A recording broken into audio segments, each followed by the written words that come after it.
Hello all. பெங்களூர்லேருந்து கோயம்புத்தூர் வந்ததுமே எனக்கு ரொம்ப ஹாப்பியாக இருந்தது இந்த வெத்தலை கொடியை பார்க்குறதுக்கு தான். ஏன்னா நான் ஊருக்கு போகும்போது ரொம்ப குட்டி குட்டி இலையாக இருந்தது.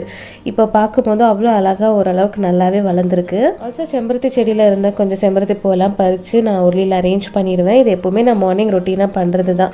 ஸோ இதை பண்ணும்போதே எனக்கு அந்த டே கொஞ்சம் நல்லா ஃப்ரெஷ்ஷாக ஸ்டார்ட் ஆகிற மாதிரி இருக்கும். அம்மா வீட்டிலேருந்து வந்ததுலேருந்து கொஞ்சம் ஹோம் சிக்காக தான் இருந்தது. அந்த பேக் டு ரொட்டீன் நம்ம தான் பண்ணி ஆகணுங்கிறப்ப கொஞ்சம் நமக்கு நம்மளே புஷ் பண்ணி ஒரு வேலையாக டீப் க்ளீன் பண்ணிவிட்டு அதுக்கப்புறம் பேக் டு ரொட்டீன் வர்றதுக்கே எனக்கு ஒரு வாரம் தேவைப்பட்டுச்சு. அண்ட் அன்றைக்கி மார்னிங் பிரேக்ஃபாஸ்ட்டுக்கு சப்பாத்திக்கு கொஞ்சம் மாவு பிணைஞ்சு வச்சுருந்தேன். அண்ட் ஆல்சோ சைமல்டேனியஸாக பீட்ரூட் பொரியலுக்கும் ரெடி பண்ணிட்டு இருந்தேன். அண்ட் லாஸ்ட்டாக கொஞ்சமாக தேங்காய் தூள் ஆட் பண்ணி பீட்ரூட் பொரியல் இறக்கிட்டேன். நேற்று கொஞ்சம் கத்திரிக்காய் உருளைக்கிழங்கு கருப்பு சுண்டல் ஆட் பண்ணி தேங்காய் அரைச்சி ஊற்றி குழம்பு வச்சுருந்தேன். அதையும் கொஞ்சம் மீதி இருந்தது.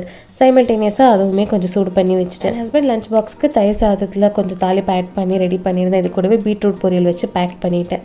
ஹஸ்பண்ட்க்கும் பாப்பாவுக்கும் பிரேக்ஃபாஸ்ட் கொடுத்துட்டு எனக்கு ஃப்ரூட்ஸ் எடுத்துக்கிட்டேன். அடுத்த வீடியோவில் பார்க்கலாம் ஃப்ரெண்ட்ஸ். பாய்.